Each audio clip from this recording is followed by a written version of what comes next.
নারী দিবস উপলক্ষে কেন্দ্রীয় সরকার এলপিজি সিলিন্ডারের গ্যাসের দাম 100 টাকা কমিয়ে দিলেন। 8ই মার্চ শুক্রবার 2024 নারী দিবস উপলক্ষে প্রধানমন্ত্রী নরেন্দ্র মোদী মহিলাদের জন্য বিরাট ঘোষণা করলেন।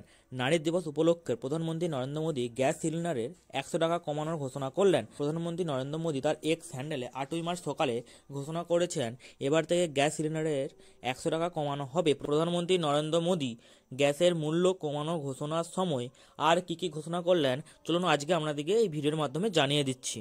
প্রধানমন্ত্রী নরেন্দ্র মোদী কি জানিয়েছেন। প্রধানমন্ত্রী নরেন্দ্র মোদী নারী দিবসের সকালে এক্স হ্যান্ডেলে একটি পোস্টের মাধ্যমে জানিয়েছেন, নারী দিবস উপলক্ষে সরকার রান্নার গ্যাস সিলিন্ডারের 100 টাকা কমানোর সিদ্ধান্ত নিয়েছে। এর ফলে দেশের লক্ষ লক্ষ পরিবার আর্থিক বোঝা কমবে। বিশেষত নারী সব থেকে উপকৃত করতে এই সিদ্ধান্ত নেওয়া হয়েছে। এছাড়াও তিনি আরও জানিয়েছেন, রান্নার গ্যাসের মূল্য কমিয়ে পরিবারের মঙ্গলকে সমর্থন ও স্বার্থকর পরিবেশ নিশ্চিত করার লক্ষ্যে আমাদের এই উদ্যোগ। এটি নারী শক্তির উন্নয়ন এবং তাদের জীবনের পথকে সজাত করার আমাদের লক্ষ্য। এলপিজি গ্যাস সিলিন্ডারে 300 টাকা ভর্তুকির বৃদ্ধি। গত বছর অক্টোবর মাসে সরকার 14.2 কেজি এলপিজি সিলিন্ডারে 200 টাকা থেকে প্রতি মাসের সিলিন্ডারে 300 টাকা পর্যন্ত বৃদ্ধি করেছিল।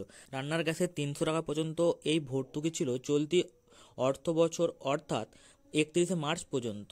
কিন্তু কেন্দ্র সরকার গত বৃহস্পতিবার জানিয়েছেন, আগামী অর্থবর্ষ অর্থাৎ 1 এপ্রিল থেকে নতুন অর্থবর্ষ শুরু হচ্ছে। সেই নতুন অর্থবর্ষে রান্নার গ্যাস সিলিন্ডারের 300 টাকা ভর্তুকি বাড়ানোর ঘোষণা করা হয়েছে। তো বন্ধুরা, এই ছিল আজকের আমার ভিডিও। আমার ভিডিও যদি ভালো লেগে থাকে চ্যানেলটিকে অবশ্যই সাবস্ক্রাইব করে দেবেন।